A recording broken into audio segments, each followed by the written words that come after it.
नेहमी इतरांना झुकवण्यात आनंद मानतो, त्याचे नाव अहंकार.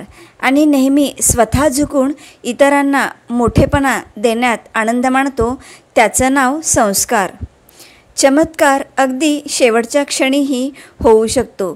मग संकट कितीही मोठं असू द्या, फक्त आपण आपले प्रयत्न आणि विश्वास कायम ठेवा. आयुष्यात चांगली माणसं नकळत मिळतात. तोडणं हा क्षणाचा खेळ असतो, पण जोडणं हा आयुष्याचा मेळ असतो. चंदनाच्या झाडाला विषारी सापाने विळखा घातला म्हणून चंदनाचा सुगंध हा कमी होत नसतो. म्हणजे ज्याचे कर्म चांगले असते तो कधीच संपत नसतो.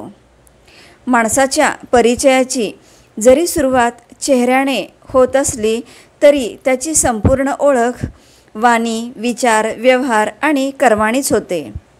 आयुष्यात लोक काय म्हणतील याचा विचार कधीच करू नका, कारण आपले आयुष्य आपल्याला जगायचं आहे, लोकांना नाही. काटा जरी काट्यासारखा वागला तरी फुलानं आपलं फुलणं सोडायचे नसतं. जीवन कितीही खडतर असले तरीही माणसानं आपलं जगणं सोडायचं नसतं. मैत्री ना सजवायची असते ना गाजवायची असते, ती तर नुसती रुजवायची असते. मैत्रीत ना जीव द्यायचा असतो ना घ्यायचा असतो, इथे फक्त जीव लावायचा असतो.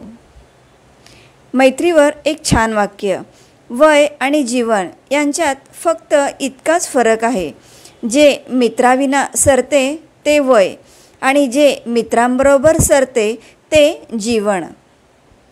लहानपण देगा देवा, मुंगी साखरेचा रवा, ऐरावत रत्नथोर त्यासी अंकुशाचा मार, जया अंगी मोठेपण तया यातना कठीण, तुका म्हणे बर्वेजन व्हावे लहानाहुनी लहान.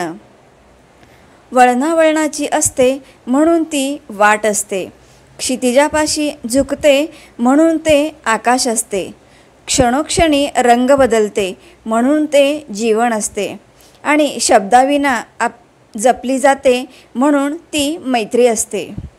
जीवनात बऱ्याच गोष्टी पाण्यासारख्या असतात, ओंजळीत येतात आणि क्षणात निसटून जातात. मग ते सुख असो की दुःख, जीवनातील प्रत्येक क्षण हातातून निसटून जाण्याआधी आनंदानं जगा. 100 वर्ष जिवंत राहण्यासाठी 100 वर्ष जगणं गरजेचं नाही. काहीतरी चांगलं काम करा की लोक तुम्हाला हजारो वर्ष लक्षात ठेवतील. जेव्हा वेळ आपल्यासाठी थांबत नाही, मग आपण योग्य वेळेची वाट का पाहत बसायचे?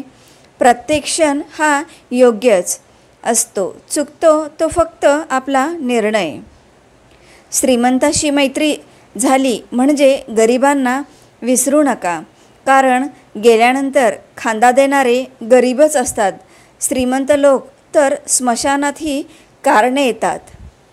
सहानुभूतीला नुसता जिभेचा ओलावा पुरत नाही, तिथं हृदयाचा ओलावाही असावा लागतो. वयाचं काय घेऊन बसलात ते वाढतंच, तिकडे लक्ष द्यायचं नाही. हृदयाला सुरकुत्या पडू द्यायच्या नाही म्हणजे झालं. मनातलं जाणणारी आई आणि भविष्य ओळखणारा बाप म्हणजे जगातील एकमेव ज्योतिष. घरात लेकीचा आणि निसर्गात चिमण्यांचा चिवचिवाट असल्याशिवाय दोन्हीही अपूर्णच.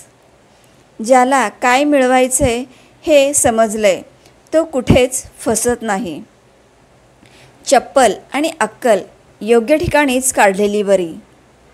बोलणं तर सर्वांना येतं, पण केव्हा काय बोलायचं हे खूप कमी लोकांना जमतं.